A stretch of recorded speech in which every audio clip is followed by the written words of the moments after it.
우리의 능력이 되시는 하나님을 향하여 기쁘게 노래하며 야곱의 하나님을 향하여 즐거이 소리칠지어다.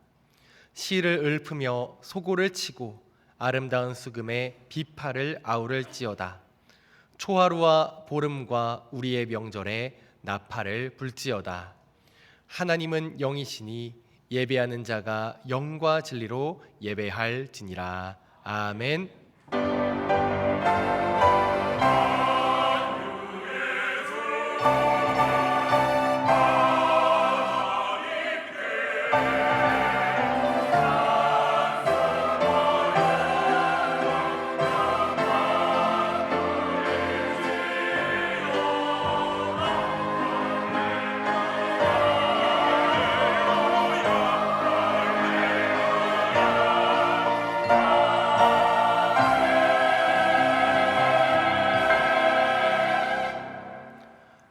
할렐루야. 우리를 구원하시고 오늘도 생명의 길로 인도하시는 하나님을 찬송합니다. 목마른 사슴이 시냇물을 찾기에 갈급함 같이 하나님의 은혜를 사모하는 성도들 주의 전에 나와 예배드리오니 성령의 충만한 은혜를 내려 주시옵소서. 찬양 중에 주님의 임재를 경험하게 하시고 간절히 기도하는 제목에 응답하여 주시옵소서. 주의 말씀으로 우리 심령을 만족케 하사 생수의 강이 흘러 넘치게 하여 주시옵소서.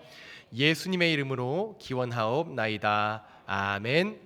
자리에서 일어나셔서 찬송 12장을 부르시겠습니다.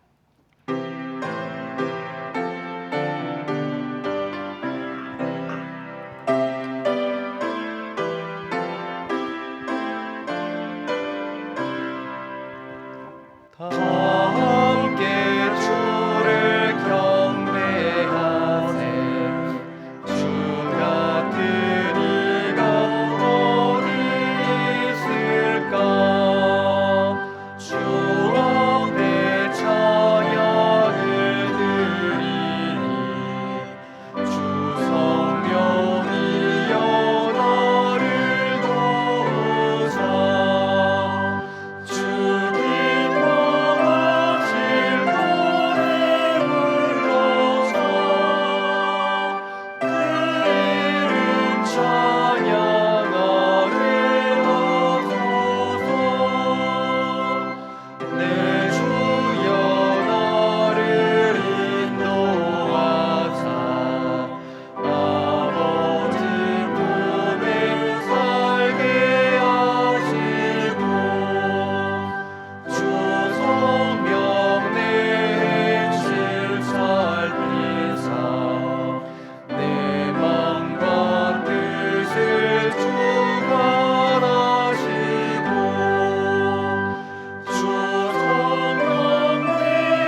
너희는 옷을 찢지 말고 마음을 찢고 여호와께로 돌아오라 하신 하나님, 그 말씀에 의지하여 우리의 죄를 회개합니다.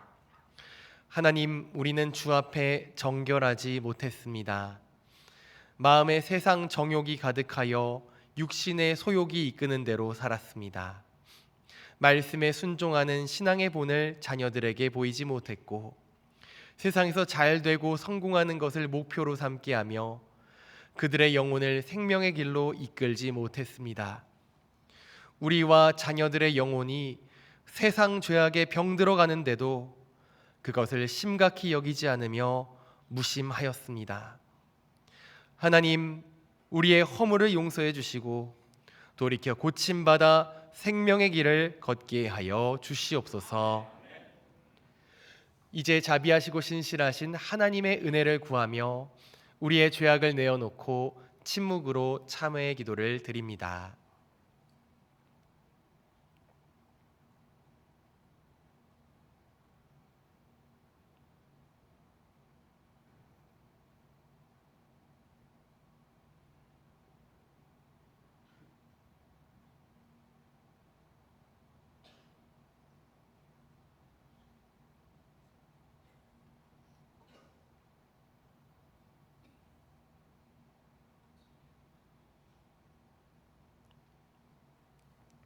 온 마음을 다해 참회하는 자들에게 주시는 하나님의 용서의 말씀이 여기 있습니다. 여호와께서 이르시되 배역한 이스라엘아 돌아오라. 나의 노한 얼굴을 너희에게로 향하지 아니하리라. 나는 긍휼이 있는 자라. 노를 한없이 품지 아니하느니라. 여호와의 말씀이니라. 이 말씀에 의지하여 참회하는 우리 모두의 죄와 허물이 완전히 사하여졌음을 담대히 선언합니다. 이제 죄사함의 확신을 가지고 사도신경으로 우리의 신앙을 고백합니다. 나는 전능하신 아버지 하나님 천지의 창조주를 믿습니다.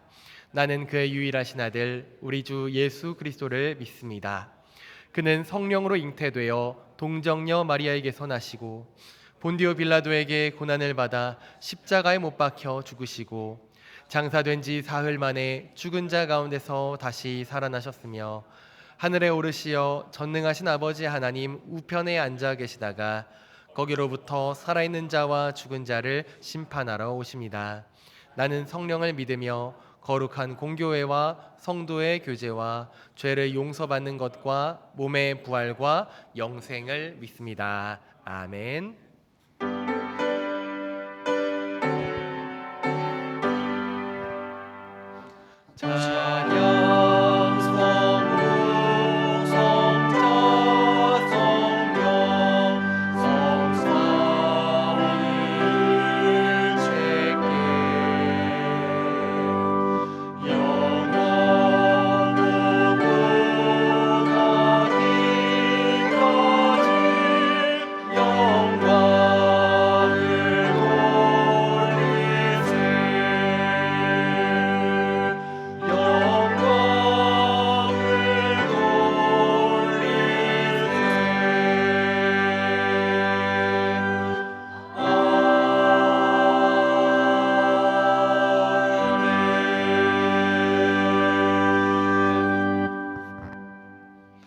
이 시간 기도하실 때 오영록 장로님께서 기도 인도해 주시겠습니다.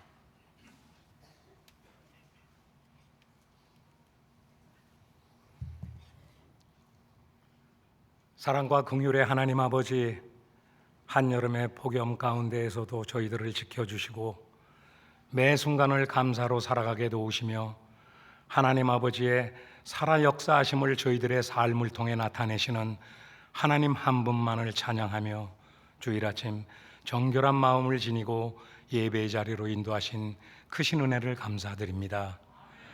항상 저희로 믿음의 시선을 잃어버리지 않도록 인도하시는 그 사랑에도 불구하고 세상의 유혹에 휘둘려 마음과 귀를 닫고 여전히 구습을 쫓았던 옛 사람의 모습을 돌아보며 회개함으로 나아가오니 허물과 죄악으로 헝클어진 저희들을 주님 십자가의 보혈로 깨끗게 하여 주시옵소서.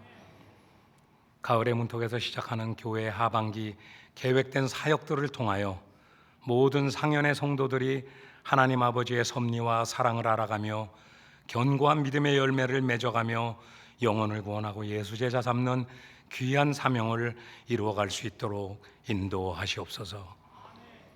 이번 한 주간 진행되는 가을맞이 특별 새벽 기도회를 친히 인도하시고 모든 성도들이 말씀을 사모하는 마음으로 참여하여 세상을 감당하며 나아가게 하시는 하나님 아버지의 사랑과 능력을 덧입는 은혜 충만한 시간으로 인도하시옵소서.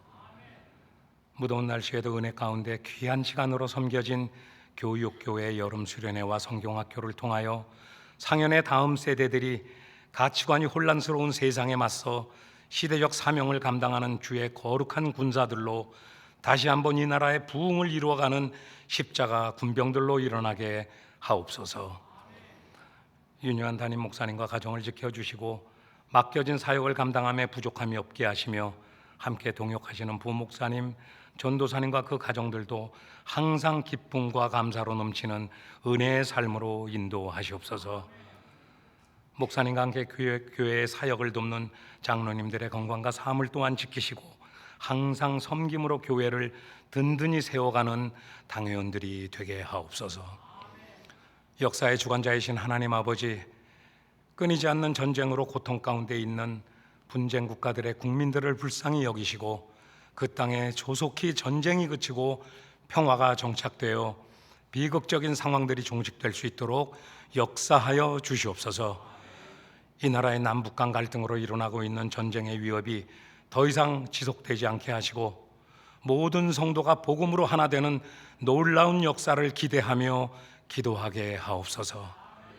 하나님 사랑하시는 대한민국이 하나님을 멀리하는 시대적인 풍조를 따라가지 않게 하시고 공의롭고 정의로운 나라로 세워지도록 역사하여 주시옵소서.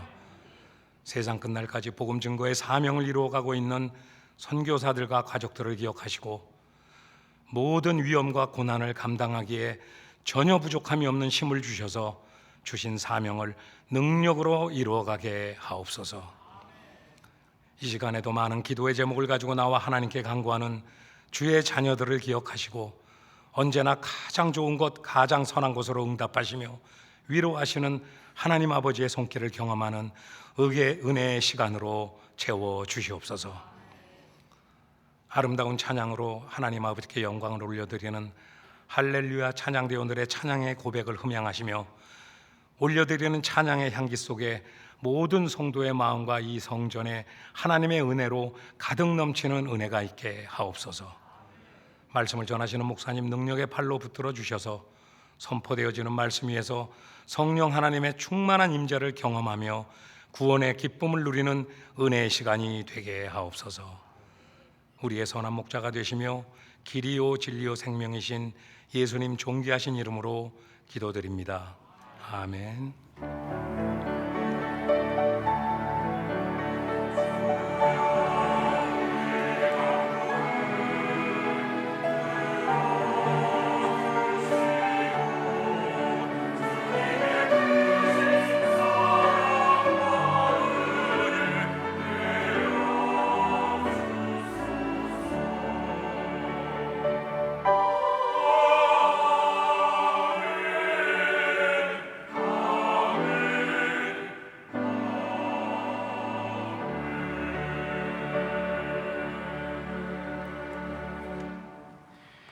오늘 우리에게 주시는 하나님의 말씀은 시편 119편 9절에서 16절 말씀입니다.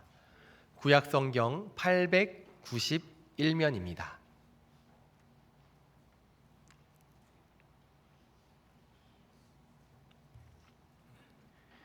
시편 119편 9절에서 16절 말씀, 다시 말씀을 주목합시다 라는 제목으로 게시된 말씀 봉독할 때 살아계신 하나님의 음성을 친히 들으시길 바랍니다.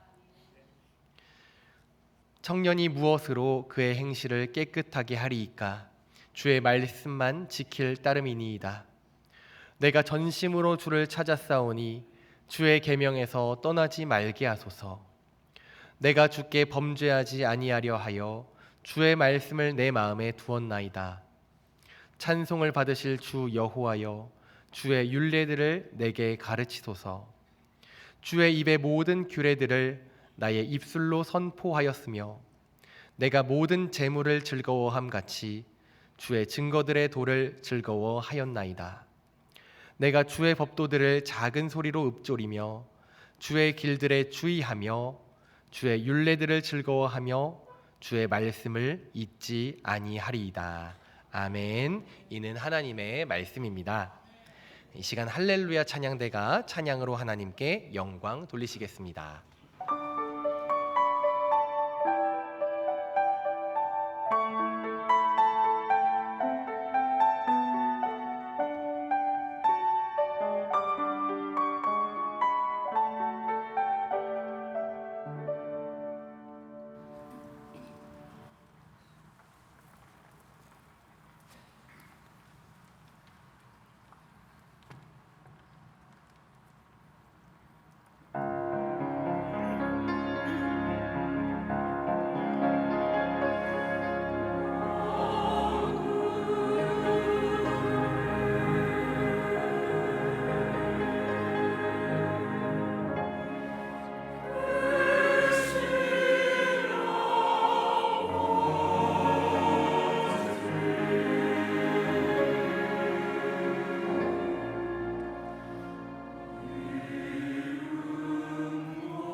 아멘.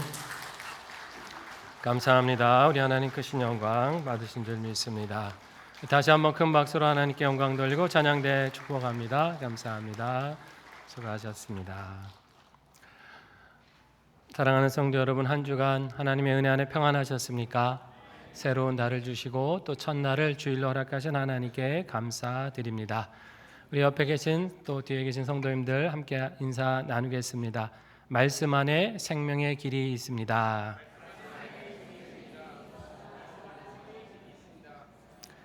하나님의 말씀 안에 우리가 살아갈 생명의 길이 있는 줄 믿습니다. 말씀 우리를 구원하시고 지키시고 복된 결말에 이르게 하십니다.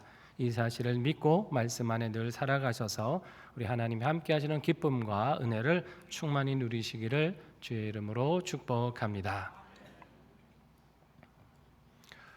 1970년대 상영됐던 타워링이라고 하는 영화가 있습니다.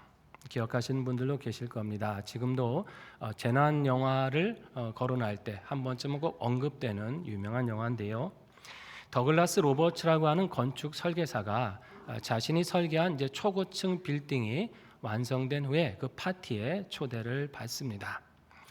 그런데 건물을 돌아보던 중에 건물주와 그 사이되는 사람이 설계대로 자재를 쓰지 않고 값싼 전선을 쓰게 된 것을 발견해요. 그는 왜 설계도대로 하지 않았느냐고 몹시 이제 진노하는데요. 결국 품질 나쁜 전선이 문제가 되어서 파티 중에 화재가 일어납니다. 소방차가 동원되고 불길을 잡기 위해 애쓰지만 불은 걷잡을 수 없이 건물 전체로 퍼져가요. 많은 층이 불타버리고 수백 명의 사람이 목숨을 잃습니다. 겨우 몇 사람만 목숨을 건지게 됐는데요. 이 영화의 마지막 장면을 보면 이 설계를 했던 주인공이 이 불타버린 건물을 보면서 굉장히 허탈해합니다. 설계도대로 했어야 되는데 인간의 탐욕이 이 화를 불러왔다고 보면서 그렇게 안타까워하면서 영화는 끝이 납니다. 그렇죠, 여러분. 설계도대로 해야 건물이 안전합니다. 설계도를 무시하고 마음대로 지으면 건물이 완공된 뒤에도 문제가 생기고 큰 대가를 치르게 되는 거죠. 여러분, 건물만 그럴까요? 인생도 마찬가지입니다. 되는 대로 살아서는 안 되는 거예요. 하나님이 설계하신 뜻대로 살아야 될 줄로 믿습니다. 그때 그 인생이 안전하고 생명을 누리는 것입니다. 오늘 말씀에 등장하는 시인이 이런 고백을 하고 있어요. 9절 말씀 같이 읽어봅니다. 청년이 무엇으로 그의 행실을 깨끗하게 하리이까? 주의 말씀만 지킬 따름이니이다. 아멘. 시인은 어떻게 살아야 될지를 굉장히 많이 고민한 사람 같습니다. 내가 어떻게 하면 정말 올바른 삶을 살 수 있고 행실이 깨끗한 삶을 살아갈 수 있을까? 이런 고민을 했죠. 그리고는 내린 결론이 무엇입니까? 무엇을 따라간다고요? 주의 말씀만 내가 따라야겠구나. 이 결심을 하는 거예요. 여기 이제 행실이라고 하는 말이 나오는데 단지 이제 겉에 나타나는 행동만을 얘기하는 게 아니라 인생을 살아가는 자세와 태도를 말하는 거예요.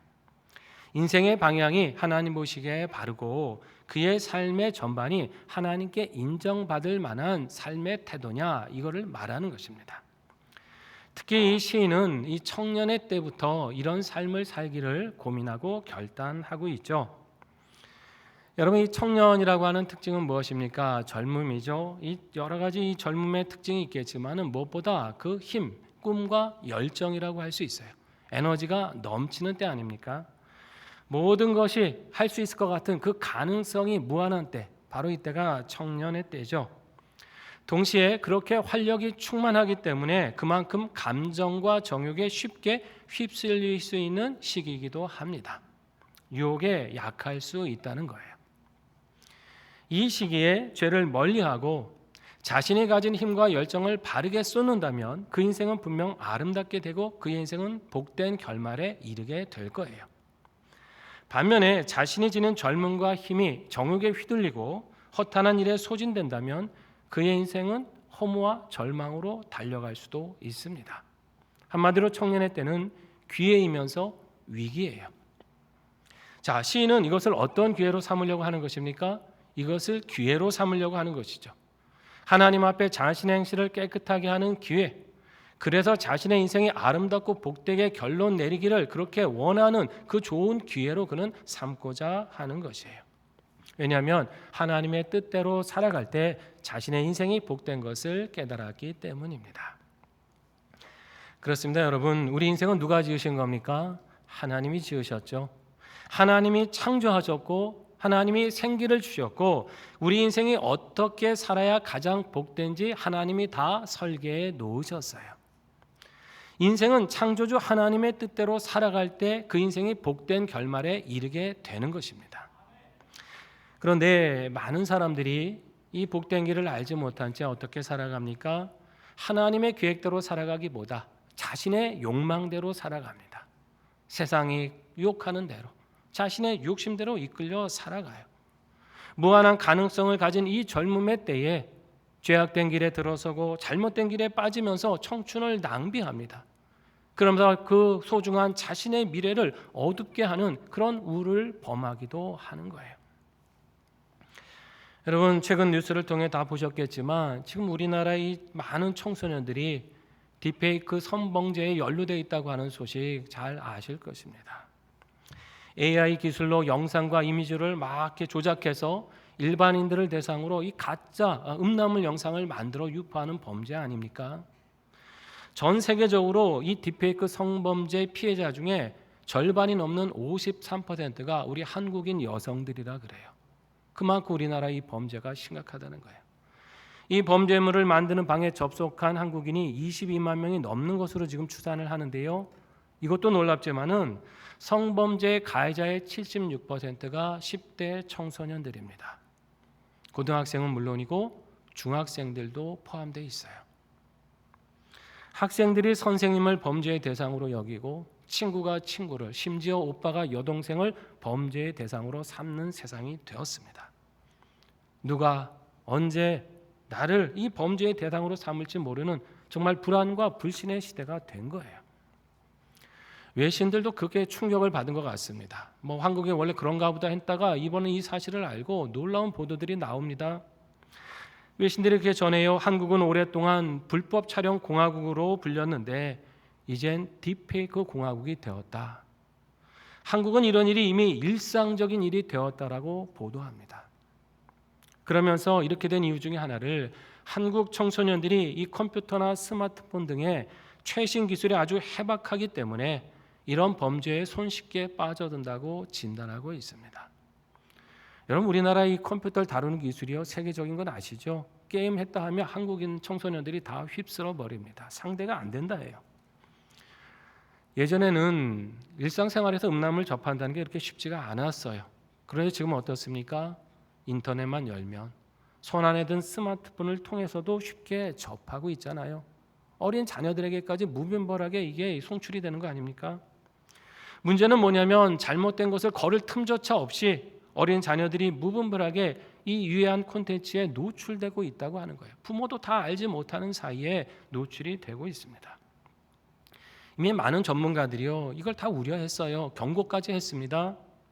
아직 뇌 발달이 다 이루어지지 않은 자녀들이 너무 일찍부터 이 디지털 영상에 자꾸 노출이 되면 정신 건강이 무너진다고 그렇게 얘기해 왔습니다. 미국의 저명한 사회심리학자인 조너선 하이트 박사라는 분이 있는데 이분의 지금 이야기가 지금 여러 일간지에 지금 보도가 되고 있습니다. 지금 이 사태와 맞물려서 이 보도가 돼요. 그는 불안 세대라는 그의 저서를 통해서 부모들에게 이런 말을 합니다. 스마트폰과 소셜미디어 사용을 중지시키지 않는다면 당신은 직무유기입니다. 자녀들을 그대로 방치하는 것 직무유기라는 거예요. 그러면서 그는 아이들의 스마트폰 사용이 왜 문제인지 방대한 자료와 함께 여러 가지 사례를 들어서 설명을 합니다. 이 아동과 청소년의 뇌는요 아직 이제 굳기 전이잖아요. 학습과 이 성장에 적합하게 발달하기 때문에 굉장히 유연하고 예민하다 그럽니다. 그래서 이 시기에 무엇을 경험했느냐, 무엇을 듣고 보았느냐, 어떤 자극이 들어갔느냐 이것이 뇌 형성에 막대한 영향을 미친다는 거예요. 영상적으로 이 자극적인 콘텐츠를 계속 어릴 때부터 접하게 되면 어떤 문제가 있는가 하면 성인이 됐을 때 그 필요한 정보들이 있잖아요. 필요한 활동들이 있는데 이 경험과 활동을 차단한다고 하는 거예요. 다른 것을 받아들일 수 없도록 이미 뇌의 신경회로가 변경이 되었기 때문에 이제 어른이 되어서 마땅히 겪어야 될 활동과 그 경험을 막는다는 겁니다. 게다가 스마트폰의 지속적인 사용은 이 디지털 도파민이라는 것을 계속 우리에게 공급하죠. 각성이 되잖아요, 사람이. 그러면 충분한 휴식과 잠잘 시간까지 빼앗아가 버리죠. 그렇게 되면 쉽게 우울감에 빠지고 무기력해집니다. 자기 효능감이 떨어지는 불안 세대가 된다는 것이에요. 가상 세계에만 빠져 있다 보니까 현실 세계 인간관계를 맺는데 어려움을 겪습니다. 사람이 성장하면서 현실에 여러 가지 그 도전이 있잖아요. 과제들이 있잖아요. 수행해야 될 과제가 있는데 이걸 충분히 경험하지 못하니까 스트레스에 대한 저항성이 굉장히 약해져요. 어떻게 되겠습니까? 조금만 힘들면 그냥 쉽게 포기해버리는 거죠. 기피해버리는 겁니다. 그러면서 하이트 박사는 이런 얘기를 합니다. 스마트폰의 독성을 제거하기 위해서는 가정에서 부모들도 스마트 사용을 자제할 뿐만 아니라 사회 전체가 힘을 모아야 한다고 그렇게 조언하고 있습니다.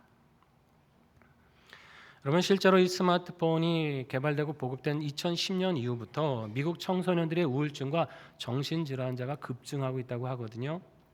이런 현상을 우려하면서 최근 프랑스에서는 200개 중학교에 학교를 등교할 때 스마트폰을 반납하도록 하는 정책을 도입할 예정에 있다고 합니다.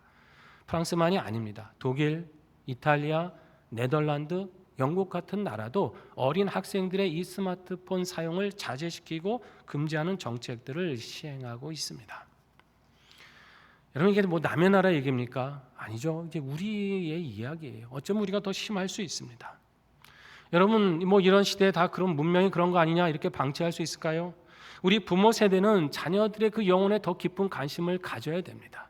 그리고 그들의 정신과 영혼이 건강할 수 있도록 지켜주어야 되는 거예요. 이게 우리 부모 세대의 책임 아닙니까? 지금 우리는 이 자녀 세대의 영혼이 세상에 빼앗기고 있다고 하는 것을 통한이 여겨야 합니다. 뭐 바쁘니까 내가 신경 쓸 겨를 없으니까 알아서 하도록 세상에 내어 맡길 수 없다는 거예요. 뭘 보는지 어떻게 살아가는지 관심을 갖고 건강해지도록 도와야 되는 거죠. 서양 격언에 이런 말이 있습니다. You are what you eat. 당신이 먹는 것이 곧 당신이다 라는 말이에요. 좋은 것을 먹고 좋은 습관을 들여야 건강해진다라는 뜻이죠.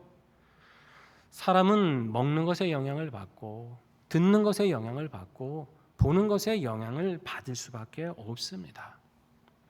우리는 자녀들이 지금 뭘 먹고 있는지, 그들의 정신에 무엇이 영양가로 들어가고 있는지 그걸 살펴야 되는 거예요. 무엇을 듣고 있고 무엇을 보고 있으면서 그들의 마음속에 어떤 것이 자리 잡고 있는지를 깊이 주의 깊게 살펴야 되는 것입니다.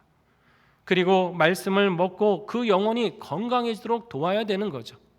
인생을 가장 아름답게 설계하고 이끌어 가실 하나님의 말씀, 이것을 듣고 보게 하면서 그 길대로 살아갈 수 있도록 도와주어야 되는 겁니다. 바쁘다고 방관할 수 없습니다. 자녀들의 마음에 그 악한 씨가 심기기 전에 하나님의 선한 말씀의 씨앗이 심어지도록 그렇게 애쓰고 그것이 잘 싹트고 자랄 수 있도록 도와주어야 되는 것입니다. 사랑하는 성도 여러분, 지금 무엇이 우리 자녀들의 영혼을 선점할 것인가 치열한 영적 전쟁 중에 있는 것을 기억하시기를 바랍니다. 느슨하게 방심해서는 안 되는 거예요. 긴장감 놓지 마시고 자녀들을 살피고 그들의 영혼을 위해 기도하면서 그들의 마음 가운데 말씀의 씨앗을 심어갈 수 있도록 여러분 애쓰고 노력하시기 바랍니다. 공부만 잘하면 다 해결되던가요? 성적만 좋으면 그 정도 일탈쯤은 괜찮지 않냐? 여러분, 아니래서는 큰일 나는 겁니다. 그 영혼이 하나님의 뜻 안에서 건강하게 자라갈 수 있도록 기도하고 그들을 도와야 될 책임이 바로 우리 세대에 있는 것이에요. 나아가 그 영혼이 지켜질 뿐만 아니라 우리 자녀들의 영혼이 하나님의 말씀 안에서 건강하게 자라감으로 오히려 이 악하고 음란한 세대에 도전을 주고 변화를 주고 바꿔갈 수 있는 그런 일꾼이 될 수 있도록 우리는 애써야 하는 것입니다. 이 영적 전쟁에서 늘 깨어 기도하시면서 우리 자녀들의 영혼을 지키고 그들로 하나님의 뜻대로 살아갈 수 있도록 우리 모든 힘을 쏟으며 살아가실 수 있기를 바랍니다. 그러기 위해서는 여러분 어떻게 해야 될까요? 우리가 본이 돼야죠. 우리가 말씀에 사로잡힌 삶을 살아야 될 줄로 믿습니다. 본문 13절과 14절 말씀 같이 읽어봅니다. 주의 입의 모든 규례들을 나의 입술로 선포하였으며 내가 모든 재물을 즐거워함 같이 주의 증거들의 도를 즐거워하였나이다. 아멘. 여기 보니까 하나님의 말씀을 대하는 시인의 자세가 있죠. 어떻게 하겠어요? 주의 도를 어떻게 합니까? 선포하고 그것을 즐거워한다 그랬습니다. 선포라고 하는 것은 많은 사람에게 이제 알린다고 하는 것이죠. 드러내고 증거한다는 뜻이에요. 근데 여러분, 선포라는 건 언제 할 수 있습니까? 내가 믿고 확신할 때 할 수 있는 거잖아요. 나도 확신이 없으면서 어떻게 선포를 합니까? 내가 살아보니까, 경험해 보니까 이게 확실하다 믿고 전할 때 선포가 되는 거예요. 하나님의 계명을 소중히 지키다 보니까 그 안에 인생을 향하신 하나님의 설계가 있구나, 귀한 뜻이 있구나, 이것을 경험할 때 우리는 다른 이에게 이것을 전할 수 있습니다. 나만 이런 복을 누려서 되겠는가? 하나님의 말씀을 우리 자녀들이, 우리 다른 사람들도 누리면서 이 복에 거해야 되지 않겠는가? 이런 확신을 가지면서 우리는 하나님의 말씀을 전해야 되는 거예요. 뭐 꼭 강단에서 설교하는 것만이 여러분 선포하는 겁니까? 아닙니다. 여러분, 우리 삶에서 말씀을 실천하고 확신을 가지고 나아가면, 그래서 다른 이에게 도전을 끼치면 그게 선포인 줄 믿습니다. 우리 모두에게 주신 사명이죠. 여기 보니까 시인은 그 말씀을 선포하면서 또 그 말씀을 어떻게 했어요? 즐거워했습니다. 근데 어느 정도까지 즐거워했습니까? 모든 재물을 즐거움같이 즐거워했다. 재물과 비교를 하죠. 사실 여러분, 세상 사람들이 다 좋아하는 게 뭡니까? 돈이잖아요. 인생에서 하나님을 제하고 생각하고 세상만 보면 돈이 다 최고라고 하지 않습니까? 그래서 벼락은 맞고 싶지 않지만 돈벼락은 맞고 싶은 사람들이 많잖아요. 평생 부족함 없이 쓸 재물을 누가 준다 그러면 마다할 사람 누가 있습니까? 실로 세상에서 정말 사람들을 만족해 하는 게 있다? 그러면 아마 돈이 최고라고 할 겁니다. 자, 그런데 시인의 즐거움은 어디에 있었어요? 단지 그런 즐거움이 있는 게 아니죠. 하나님의 말씀을 지키는 즐거움이 있었어요. 그 뜻을 행하다 보니까 주시는 그 기쁨이 그 안에 있었다는 거예요. 말씀에 순종하다 보니까 하나님 그 말씀 안에 주시는 그 행복감이 즐겁고 너무나 복되다는 것을 경험한 겁니다. 재물이 많으면 편리하고 유용한 점이 있긴 하지만 여러분, 그것이 우리 인생 자체를 행복하게 합니까? 그건 아니죠. 돈으로 좋은 집은 살 수 있지만 행복한 가정은 살 수 없다고 하는 말도 있는 것처럼 물질이 주는 즐거움이라는 건 한계가 있어요. 재물이 많아도 근심이 찾아올 때가 있고, 돈이 많아도 불안감에 잠 못 이루는 분들도 있습니다. 재물은 영적인 즐거움, 영원한 즐거움을 우리에게 주지는 못해요. 그저 이 땅에서 육신을 잠깐 편하게 해줄 뿐입니다. 그러나 하나님의 말씀 안에 있으면 그는 진정으로 즐거워하게 될 줄로 믿습니다. 말씀 안에 있어 보세요. 그럼 근심이 찾아와도 평안할 수 있습니다. 주님이 다 막으실 거 아닙니까? 말씀 안에 있으면 사방으로 우겨쌈을 당해도 우리는 두려워할 필요가 없습니다. 주님의 능력이 그보다 크시기 때문이에요. 하나님과 동행할 때 주시는 삶의 능력을 경험하면 무슨 근심과 어려움이 찾아온다 할지라도 낙심치 않습니다. 왜냐하면 우리를 붙들어주는 근원적인 기쁨이 말씀에 있기 때문입니다. 여러분, 이와 같은 즐거움이 저와 여러분의 것이 되기를 축원합니다. 우리는 주님의 뜻을 즐겁게 행하면서 정말 그 길에 얼마나 큰 기쁨이 있는지를 발견해야 돼요. 그리고 자녀들에게 또 이웃들에게, 세상 사람들에게 선포해야 합니다. 하나님 말씀대로 살아가면 그것이 가장 큰 복이다, 가장 큰 즐거움인 것을 나타내야 되는 거예요.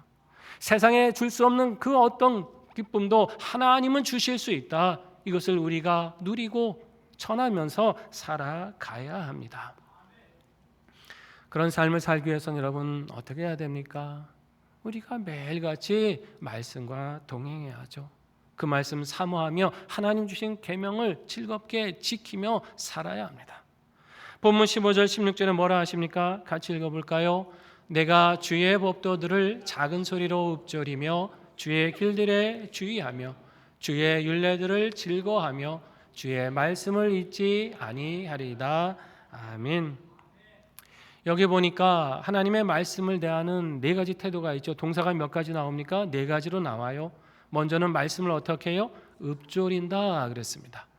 다시 말하면 묵상한다, 그런 뜻이에요. 묵상은 그냥 눈으로 읽고 넘어가는 게 아니죠. 깊이 생각하는 거예요. 이게 무슨 뜻이냐? 내가 어떻게 그럼 살라는 것이냐? 깊이 연구하고 살피는 겁니다. 그리고 내가 그 길을 갈 것을 결심하는 것, 그게 읊조린다 하는 것입니다. 두 번째 어떤 동사가 나와요? 주의한다 그랬습니다. 주의 깊게 살펴본다라는 뜻인데 여기에는 한 가지 의미가 더 있습니다. 경외하며 바라본다는 뜻이에요. 그러니까 하나님의 말씀을 그저 옛 사람이 주는 교훈, 사람의 뜻이 담긴 그 말로 여기는 게 아니라 어떻게 해요? 누구의 뜻으로?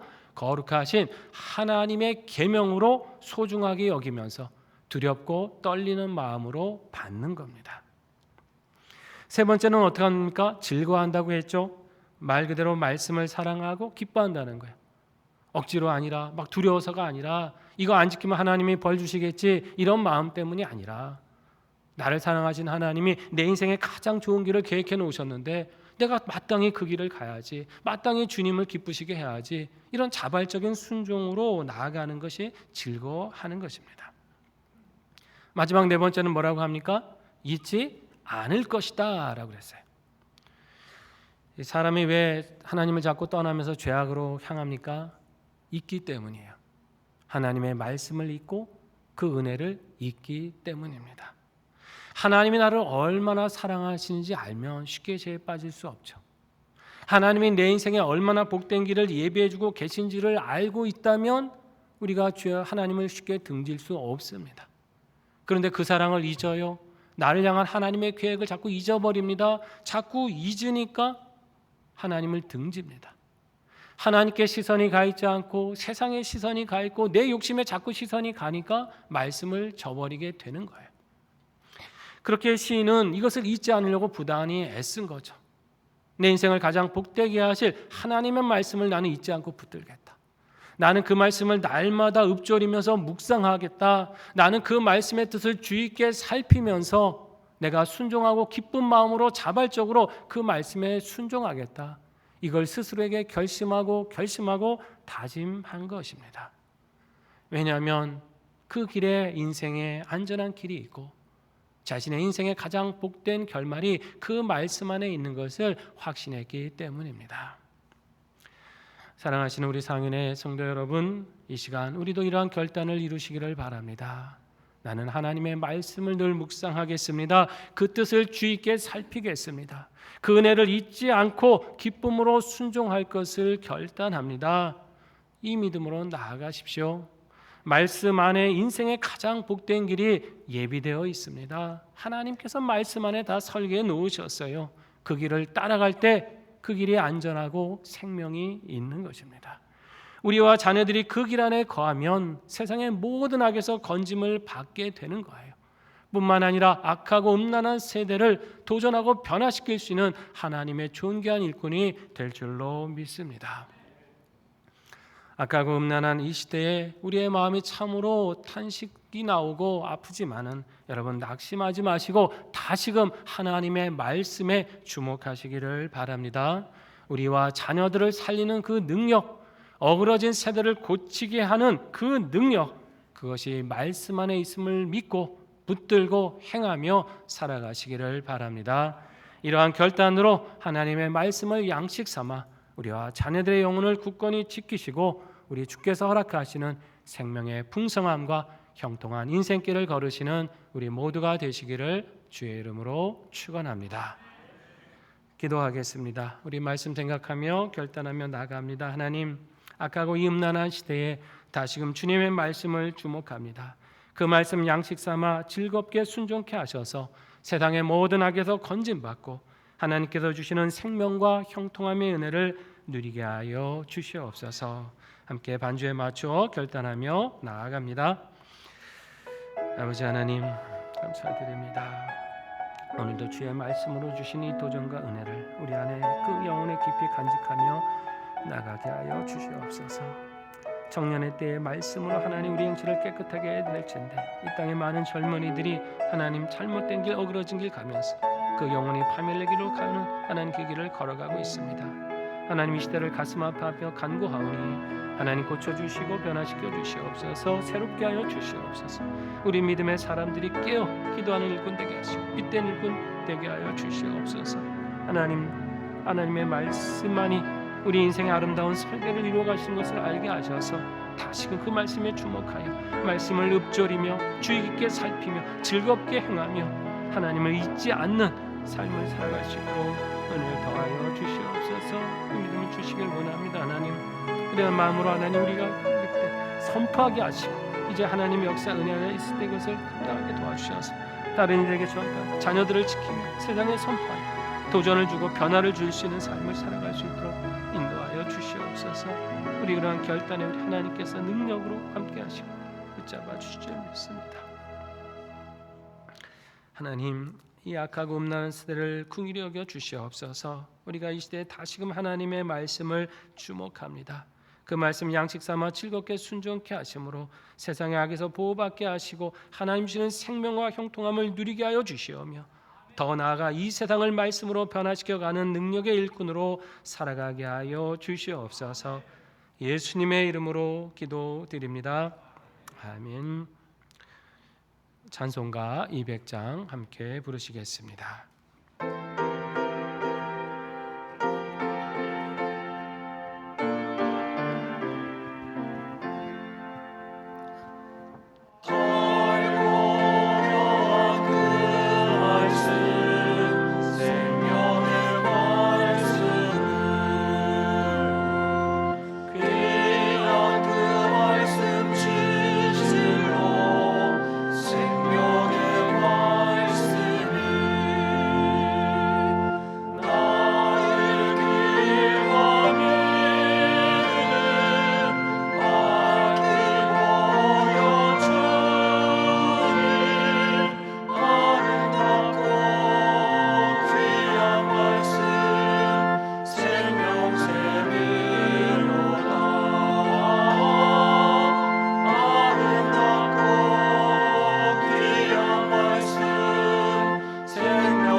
거룩하신 하나님, 악하고 음란한 세대에 우리를 굳게 붙잡아 주시기를 기도합니다. 하나님에 대한 순종으로 죄악을 온전히 떠나게 하시고 우리와 자녀들의 영혼이 주께서 주시는 안전함과 생명의 풍성함에 거하게 하여 주시옵소서. 이 땅의 죄악을 가슴 아파하며 기도할 때에 하나님께서 이 땅을 고쳐 주시옵고 사람들의 마음을 주의 말씀으로 변화시켜 주시고 치유하여 주시옵소서. 하나님, 은혜 가운데 새로운 달을 우리에게 허락해 주셨습니다. 이번 주부터 있게 될 모든 사역 가운데 주의 은혜를 예비해 주셔서 걸음걸음마다 복되게 하여 주시옵소서. 내일부터 있게 될 가을맞이 새벽기도를 통해서 하나님의 사랑의 능력을 풍성히 맛보게 하여 주시고 성경 공부와 기도 모임을 통해 주님을 가까이 만나고 응답받게 하여 주시옵소서. 시니어 블레싱도 개강합니다. 우리 상인의 어르신들 삶의 하늘의 기쁨을 더하여 주시옵고 우리 이비 씨를 통해 어린 자녀들이 주의 안에서 복되게 자라가게 하여 주시옵소서. 각 구역으로 모일 때마다 사랑의 역사로 붙잡아 주시오고 여러 기관과 자체의 모임을 통해 주님이 함께 하시는 하늘의 기쁨을 맛보게 하여 주시옵소서. 이 시간 정성으로 드리는 예물을 기쁘게 연락해 주시기를 원합니다. 물질 쓰이는 곳마다 어둠이 빛이 되고 절망이 소망이 되며 어그러진 것이 고침받아 새롭게 되는 역사가 일어나게 하여 주시옵소서. 감사함으로 드리는 모든 손길에 주의 복을 더하여 주시고 간구할 때마다 필요한 은총으로 응답하여 주시옵소서. 새롭게 주신 계절 우리 상인의 모든 가정에 복에 복을 더하여 주시기를 간구합니다. 한 해 동안 애쓰고 기도하던 일들이 있사오니 선하게 응답받게 하여 주시옵고 믿음에 담대하며 영육 강건하게 살아가게 하여 주시옵소서. 특별히 우리 자녀들의 간절한 간구에 응답해 주시기를 원합니다. 진학을 위해 기도할 때 예비하신 곧 만나게 하여 주시옵고 취업의 문을 두드릴 때 순탄히 열어 주시옵소서. 결혼을 위해 간구하는 자녀들에게 복된 신앙의 가정 이루게 하여 주시오며 태의 열매를 구할 때마다 생명의 자녀를 유업으로 받게 하여 주시옵소서. 군복무, 유학 등으로 출타한 자녀들 있습니다. 어디든지 강건하게 지켜주시옵고 질병과 삶의 고통으로 기도하는 성도들 온전히 치유받고 회복받게 하여 주시옵소서. 다시금 주의 말씀 의지하며 세상을 향해 나아갑니다. 그 말씀과 늘 동행함으로 모든 시험 이기고 정결함으로 세상에 도전을 주는 자녀들 되게 하여 주시옵소서. 예수님의 이름으로 봉헌기도 드립니다. 아멘.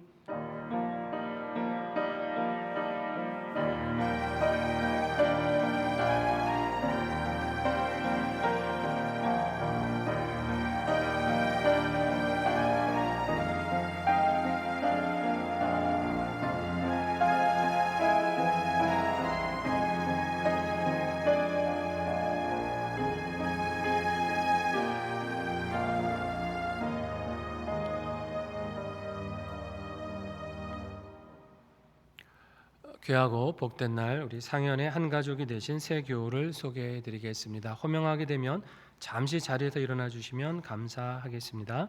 김혜진 성도님 어디 계신가요? 잠깐만 자리에서 일어나 주시겠습니까?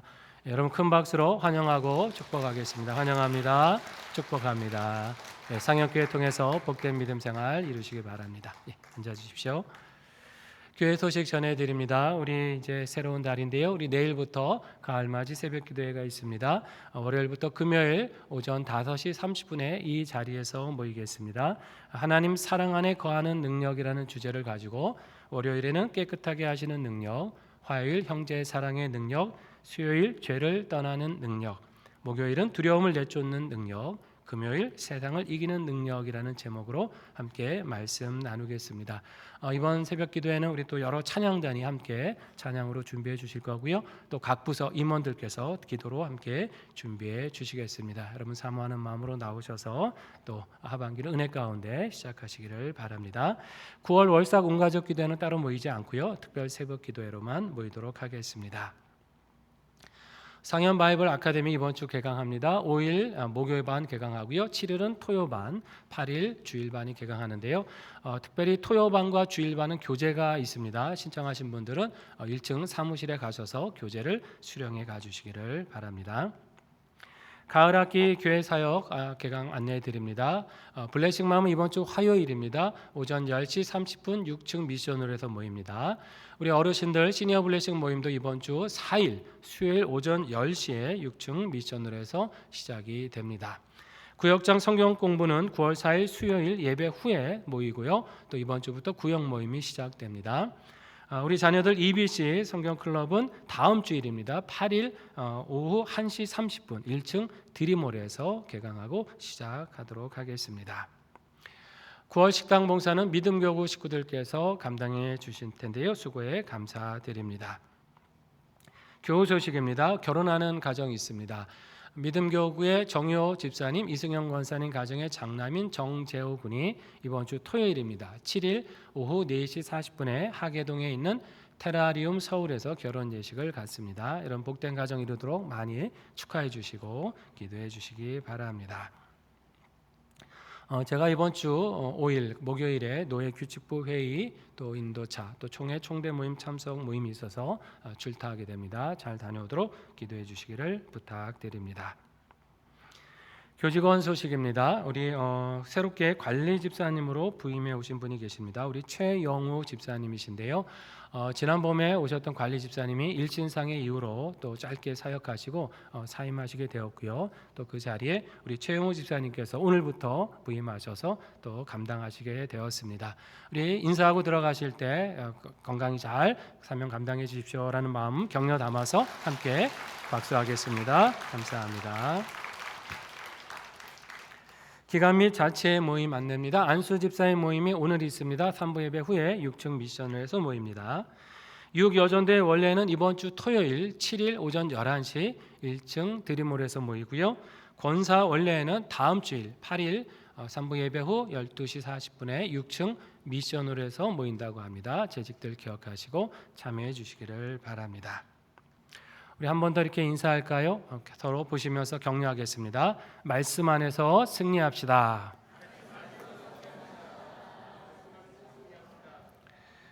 자리에서 일어나셔서 53장 1절 부르시겠습니다.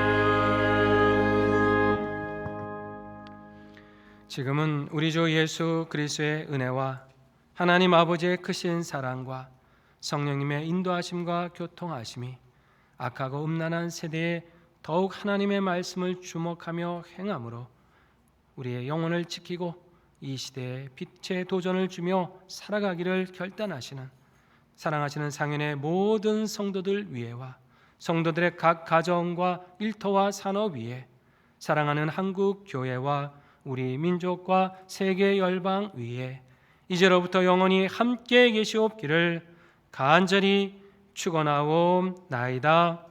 아멘.